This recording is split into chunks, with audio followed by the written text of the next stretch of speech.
하나님이 먼저 행하신다라는 제목으로 말씀을 전하고자 합니다. 제가 어쩌다 보니까 노회 목사님들의 친목 모임인 목회자 동역회 총무를 맡고 있습니다.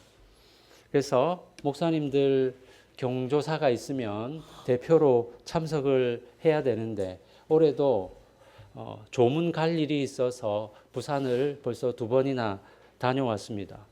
목회자 동역회에서 제일 중요한 연례 행사가 야유회인데요. 어쩌다 보니 제가 주최측이 되어서 어디로 야유회를 가야 될지 회장 목사님과 논의를 많이 했습니다.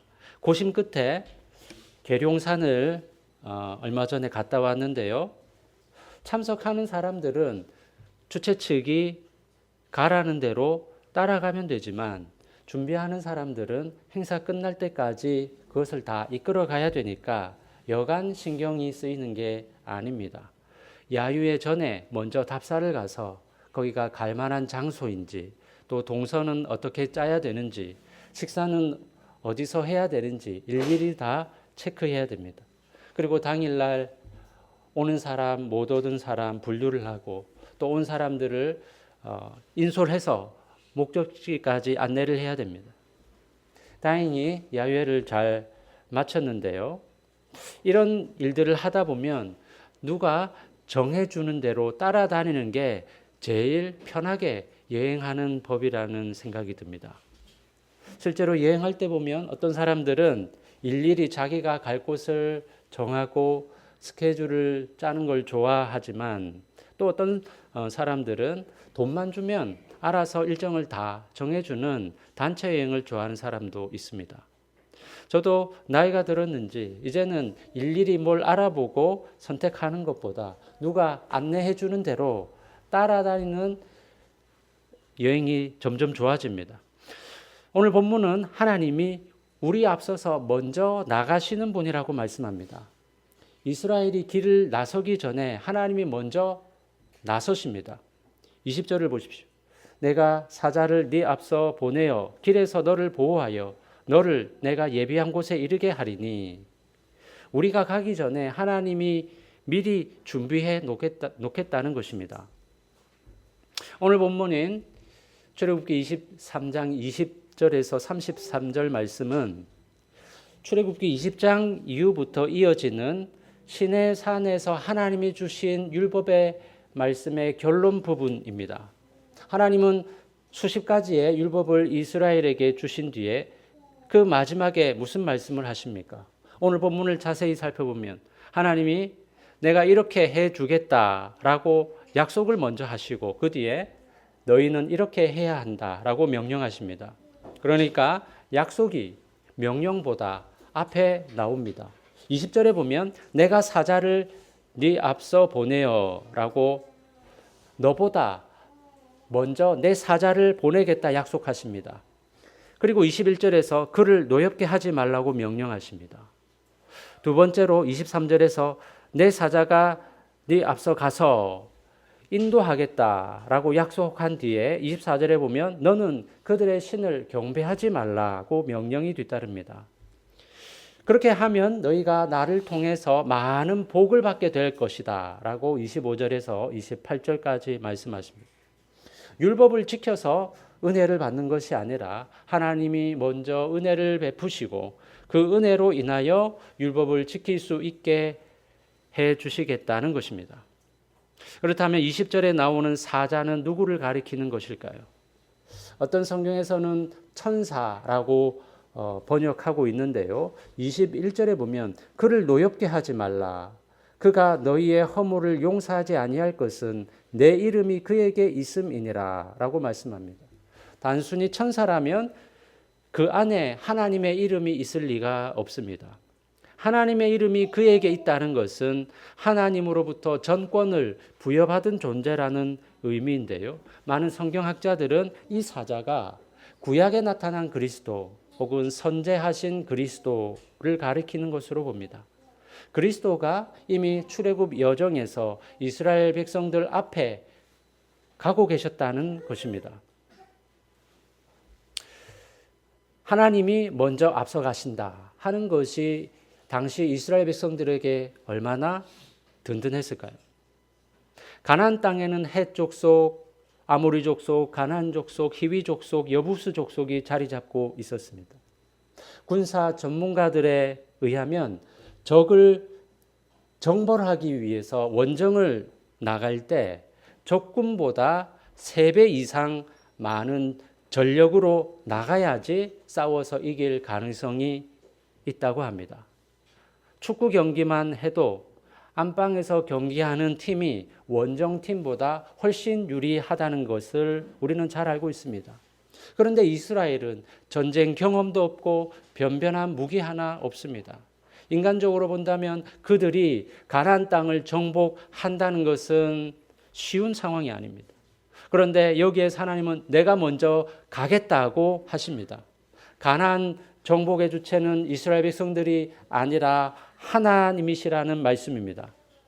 이러한 패턴은 성경 곳곳에서 반복되고 있습니다. 출애굽기 13장 21절을 보면 이스라엘 백성들이 광야 길을 걷기 시작할 때부터 하나님은 낮에는 구름 기둥으로 밤에는 불 기둥으로 그들 앞서서 가셨습니다.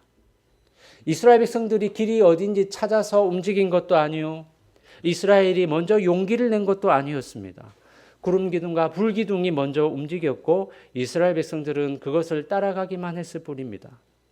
그리고 출애굽기 14장에 보면 이스라엘 백성들이 앞에는 홍해가 가로막혀 있고 뒤에는 애굽 군대가 쫓아올 때 하나님이 그들을 어떻게 보호하셨는지 기록하고 있습니다. 14장 19절에서 20절 말씀 우리 함께 읽어보겠습니다. 시작. 이스라엘 앞에 가던 하나님의 사자가 그들의 뒤로 옮겨가매 구름 기둥도 앞에서 그 뒤로 옮겨 애굽 진과 이스라엘 진 사이에 이르러 서니 저쪽에는 구름과 흑암이 있고 이쪽에는 밤이 밝음으로 밤새도록 저쪽이 이쪽에 가까이 못하였더라. 여기 보면 이스라엘 진 앞에 가던 하나님의 사자가 뒤로 가서 뒤쫓아오던 애굽 군대를 막아섰다고 말합니다. 그들의 눈에는 보이지 않았지만 하나님이 늘 그들 앞에서 길을 인도하셨고 때로는 뒤돌아가서 뒤따라오는 적들을 방어하셨던 것입니다. 그렇다면 오늘 우리는 어떻습니까? 늘 하나님이 우리와 함께 계신다 하는 이 임마누엘 되신 하나님을 믿는다 하지만 어려움이 닥치면 쉽게 불안에 떨고 낙심하지 않습니까? 아이를 키울 때 보면 4, 5살 될 때까지 아이들은 자기 주변에 부모가 없으면 쉽게 불안해하고 울음을 터뜨리기 일쑤입니다. 우리 교회 초창기 때 카페 안녕에서 특별 새벽 기도회를 했을 때 저희 집 아이들이 모두 잠이 깊게 든 것을 보고 저와 아내만 둘이 조용히 빠져나와서 기도회에 참석한 적이 있습니다. 그런데 기도회 마치고 돌아가 보니까 난리가 났습니다. 우리 큰아이 둘은 엄마 아빠가 없다고 신나서 놀고 있고 셋째 넷째는 베란다 창밖을 내다보면서 엄마 오기만을 기다리면서 울고 서 있는 것입니다. 한편으로는 마음이 짠하기도 하면서 언제 자라서 엄마 아빠가 당장 눈에 보이지 않아도 울지 않을 수 있을까라는 생각이 들었습니다. 그런데 아이들은 점점 자라면서 당장에 엄마 아빠가 눈에 보이지 않는다 해도 언제나 자기들 주변에 부모님이 있다고 믿기 때문에 더 이상 불안해하지 않습니다. 사랑하는 성도 여러분, 이스라엘 백성들에게 그의 사자를 앞서 보내어 예비하게 하신 하나님은 지금 우리 앞길도 예비하십니다. 그런데 우리는 어려움이 찾아오고 불확실한 상황이 생기고 앞길이 불투명할 때 두려움에 사로잡혀서 하나님이 어디 계시냐고 소리칩니다. 그러나 하나님은 과거나 지금이나 내가 먼저 가서 예비하겠다고 약속하십니다. 성도 여러분, 내 갈 길은 내가 예비하는 것이 아닙니다. 이미 앞서가신 하나님을 신뢰하고 따라가는 것, 그것이 우리가 해야 될 일입니다. 그런데 우리는 하나님이 이미 예비해 놓으셨다는 것을 머리로는 알면서도 정작 발을 내딛지 못합니다. 하나님의 약속을 몰라서 그렇습니까?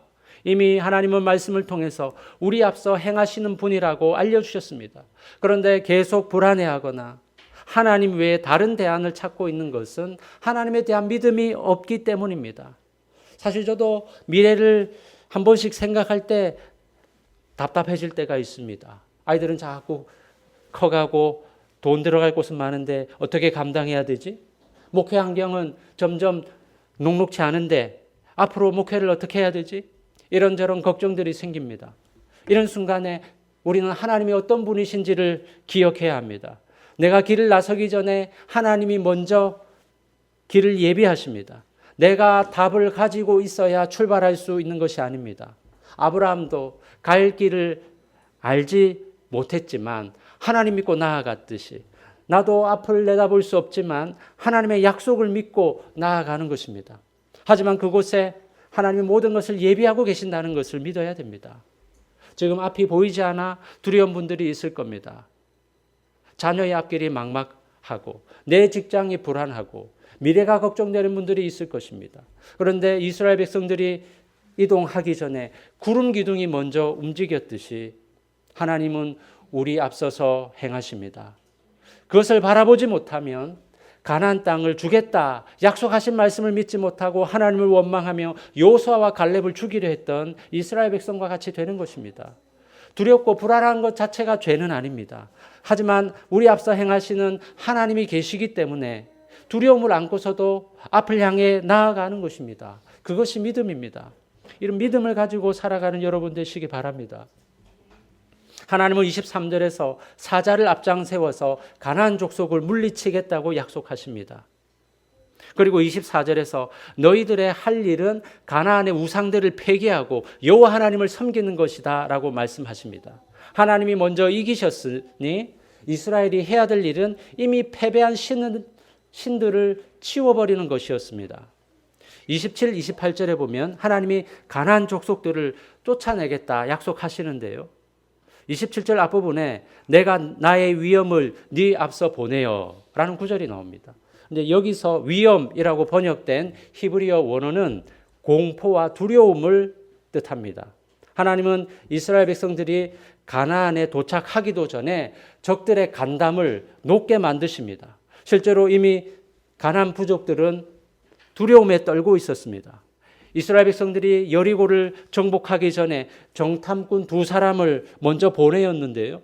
그때 정탐꾼을 만났던 기생 라합이 이런 말을 합니다. 여호수아 2장 9절입니다.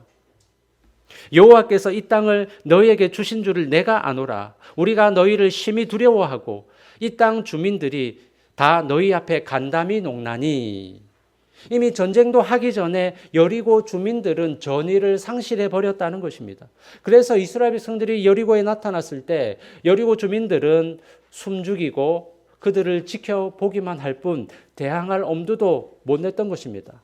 하나님이 이스라엘보다 앞장서서 적들을 굴복시킨 것입니다. 그렇다면 오늘 우리는 어떻습니까? 하나님 앞에 패배한 우상 앞에서 절을 하고 있지 않습니까? 골로새서 2장 15절은 이렇게 말씀합니다. 통치자들과 권세들을 무력화하여 드러내어 구경거리로 삼으시고 십자가로 그들을 이기셨느니라. 여기서 통치자들과 권세들은 세상을 장악하고 있는 악한 영들을 가리킵니다. 그런데 그들은 십자가 앞에서 무력화되었다고 말씀합니다. 이 구절의 배경에는 당시 로마 군대의 행진 풍습이 깔려 있습니다. 로마 장군이 전쟁에서 이기고 돌아올 때 포로로 잡힌 적국의 왕과 장수들을 쇠사슬로 묶어서 온 거리를 행진시켰습니다. 백성들 앞에서 적의 우두머리를 조롱하면서 완전한 승리를 선언하는 자리였습니다. 바울은 바로 이 장면을 염두에 두고 십자가를 설명합니다. 우리를 올가매던 모든 악의 권세들이 이미 쇠사슬에 묶여서 끌려가고 있습니다. 그것들은 이미 패잔병입니다. 그런데 이스라엘 백성들은 훗날 가나안 땅에 들어가서 하나님이 아니라 가나안 우상들에게 머리를 조아렸습니다. 왜 그랬습니까? 가나안 신들을 섬기지 않으면 농사도 안 되고 먹고 살 수 없다는 두려움에 떨었기 때문입니다. 이처럼 우상은 끊임없이 우상을 섬기지 않으면 살아갈 수 없을 것 같이 우리를 속입니다. 그 두려움을 주는 것이 바로 우상의 정체입니다. 오늘 우리가 하나님보다 더 두려워하는 것이 무엇입니까? 어떤 사람들은 남의 시선을 두려워합니다. 남들은 나를 어떻게 바라볼까? 내가 무시당하지는 않을까? 뒤처져 보이지 않을까? 이것이 두려워서 남에게 잘 보이기 위해 애를 쓰는 것은 사실상 남의 시선을 신으로 섬기고 있는 것입니다. 하나님이 나를 어떻게 바라보실까 보다 저 사람이 나를 어떻게 바라볼까가 더 중요하다면 남의 시선이 하나님의 자리를 차지한 것입니다. 한국 사회는 체면 문화가 강하기 때문에 무시할 수 없는 요소입니다. 남들보다 뒤처지면 인생이 실패한 것이라는 공포, 내 자녀가 공부를 못하면 미래가 망할 것이라는 두려움, 남들에게 내세울 뭔가가 있어야만 한다는 압박감, 이것이 우리를 하나님께로 향하지 못하게 만듭니다. 어떤 사람에게는 인정과 통제가 신입니다. 미래가 불안하면 견딜 수 없습니다. 노후가 준비되지 못하면 잠을 못 잡니다. 그래서 연금과 부동산과 자산이 그 사람의 실질적인 구원자가 됩니다. 기도보다 투자 정보를 더 열심히 찾고 하나님의 인도하심보다 통장 잔고가 더 든든하게 느껴집니다. 이것은 내 미래를 하나님이 아닌 내 손에 두려는 욕망인 것입니다. 또 어떤 사람에게는 외모와 건강이 신입니다. 젊음을 유지하지 못하면, 몸이 노쇠해지면 더 이상 쓸모없는 사람이 될 것 같은 공포가 자리 잡고 있습니다. 그래서 외모 관리와 건강에 집착합니다. 물론 건강을 돌보는 일은 좋은 일입니다. 그런데 그것이 신앙보다 더 많은 시간과 에너지를 차지하고 있다면 그것은 우상인 것입니다. 몸이 조금만 아프면 하나님을 신뢰하기보다 불안이 먼저 밀려오고 나이 드는 것이 은혜가 아니라 재앙처럼 느껴진다면 젊음과 건강이 신의 자리에 오른 것이 아닌가 점검해 보아야 합니다. 이 우상들의 공통점은 무엇입니까? 모두 이렇게 속삭입니다. 나를 붙들면 네가 안전해지고 행복이 찾아올 거야. 하지만 나를 놓친다면 너 인생은 끝장나는 거야. 그 목소리가 너무 그럴듯하게 들리기 때문에 우리는 거기에 무릎을 꿇습니다. 그런데 그것들이 정말로 우리를 지켜줄 수 있을까요? 남의 시선을 만족시켰을 때 진짜 평안이 찾아왔습니까? 남의 시선을 계속해서 신경 쓰는 한 그 시선을 만족시켜줘야 됩니다. 통장이 두둑해졌을 때 미래에 대한 불안이 사라졌습니까? 그 돈이 언제 사라질지 모른다는 또 다른 불안이 사로잡습니다. 또한 재물은 만족을 모르기 때문에 더 큰 욕심에 사로잡히기 쉽습니다.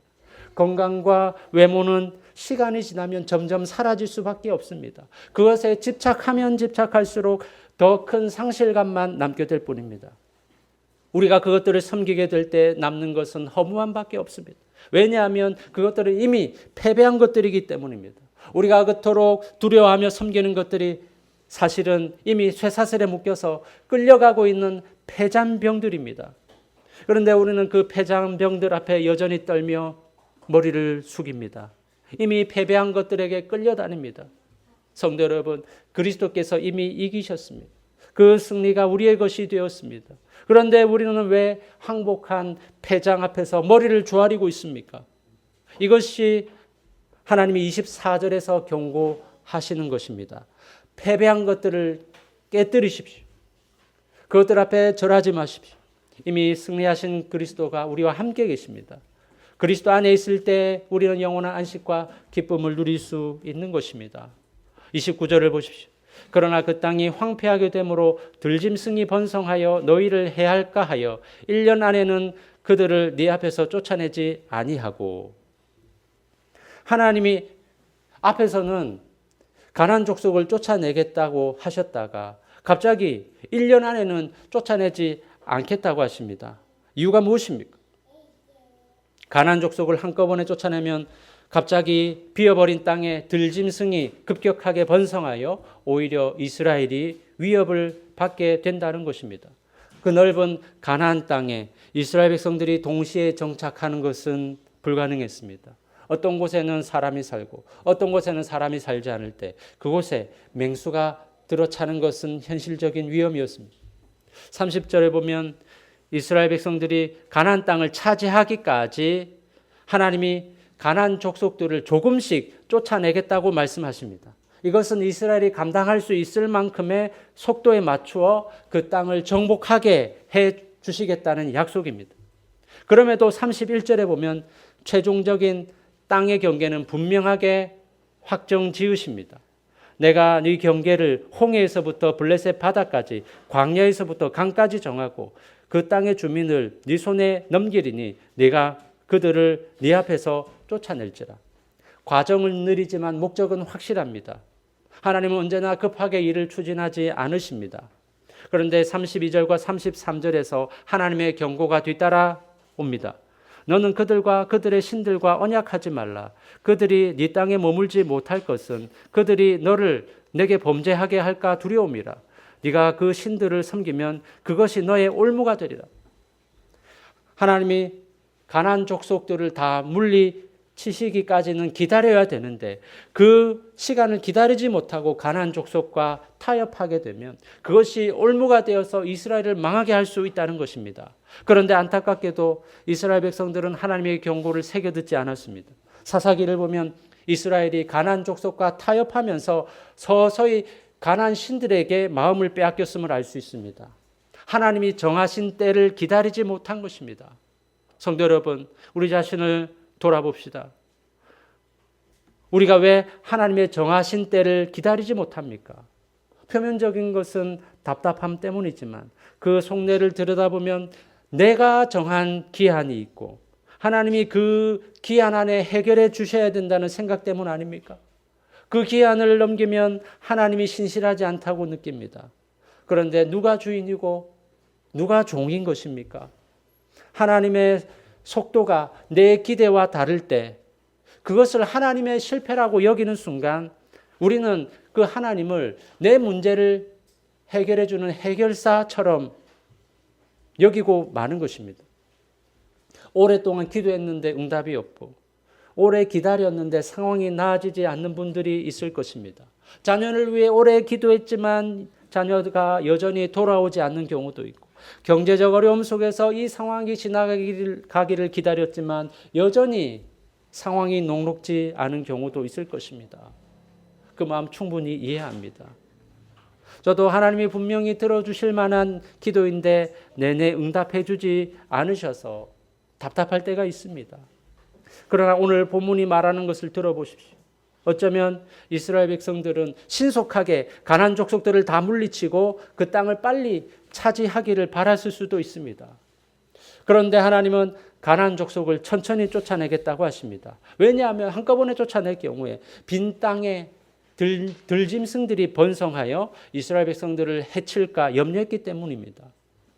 이처럼 하나님이 느리게 일하시는 것처럼 보일 때 그것은 하나님이 우리에게 무관심하거나 우리를 외면하는 것이 아니라 우리는 미처 알지 못하지만 우리가 위험에 처할 것을 내다보시고 그렇게 하신 것입니다. 그렇지만 하나님의 뜻은 정하신 때에 반드시 이루어질 것입니다. 하나님을 신뢰한다는 것은 내가 생각한 타임라인이 헝클어질지라도 하나님의 타임라인을 인정하는 것입니다. 그리고 하나님의 뜻을 기다리는 그 시간에 세상이 제안하는 빠른 해결책과 손잡지 않는 것입니다. 그런데 이스라엘 백성들은 가나안에 더 쉽게 정착하기 위해서 가나안 부족들과 손을 잡는 잘못을 범하고 말았습니다. 오늘 우리 역시 하나님의 뜻이 무엇인지 잘 알지만 지금 당장 문제를 해결하고 싶은 욕심에 죄와 타협하는 경우가 있지 않습니까? 그 유혹에 빠지는 순간 그것이 올무가 됩니다. 성도 여러분, 금방 하나님의 뜻이 실현되지 않는다고 해서 타협하지 마십시오. 결국은 하나님의 선하신 뜻이 이루어질 것입니다. 그 최종 목적지에 이를 때까지 참고 인내하면서 하나님을 바라볼 수 있기를 바랍니다.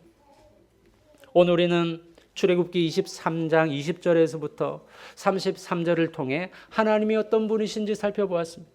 한마디로 요약하자면 하나님은 항상 우리 앞서 행하시는 분이라는 것입니다. 첫째로 하나님은 먼저 가십니다. 이스라엘이 출발하기도 전에 사자를 앞서 보내셔서 길을 여시고 목적지를 예비하셨습니다. 그런데 우리는 종종 길이 다 보여야, 상황이 다 정리되어야 출발하려고 합니다. 하지만 아브라함은 갈 바를 알지 못하고도 나갔습니다. 하나님이 우리 앞서 가시기 때문에 그것을 믿고 우리도 걸음을 내디딜 수 있습니다. 둘째로 하나님은 먼저 싸우십니다. 이스라엘이 여리고를 도착하기도 전에 하나님은 먼저 여리고 사람들에게 두려움을 안겨주어서 사기를 꺾어버렸습니다. 여리고 성벽은 이스라엘의 칼이 아니라 하나님이 무너뜨린 것입니다. 그런데 우리는 이미 패배한 것들 앞에서 여전히 고개를 숙이고 있습니다. 남의 시선 앞에, 불확실한 미래 앞에, 늙어가는 육체 앞에 떨고 있습니다. 그것들은 이미 쇠사슬에 묶인 폐잔병입니다. 그러므로 우리는 오늘날의 우상 앞에서 머리를 숙일 필요가 없습니다. 셋째로 하나님은 먼저 정하십니다. 가나안 족속을 단번에 쫓아내지 않고 조금씩 쫓아내신 것은 하나님이 힘이 없어서가 아니라 이스라엘을 배려하셨기 때문입니다.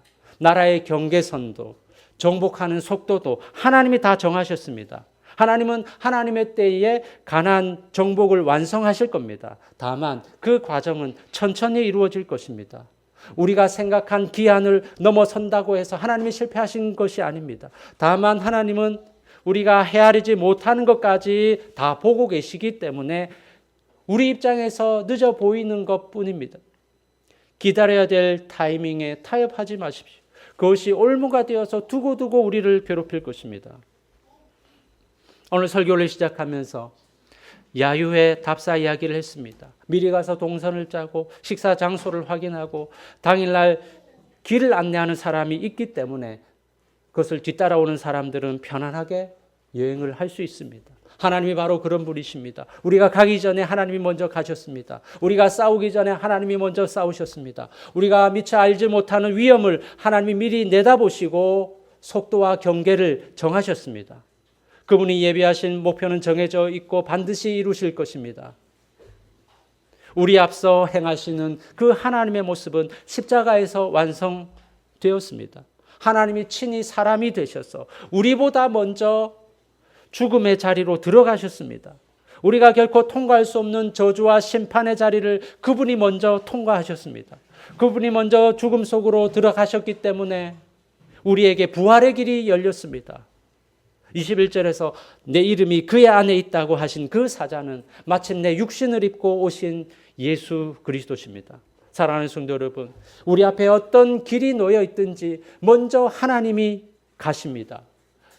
먼저 싸우고 계십니다. 이미 결과까지 다 정해 놓으셨습니다. 그 하나님을 신뢰하고 따라가는 저와 여러분 되시기를 주님의 이름으로 축원합니다.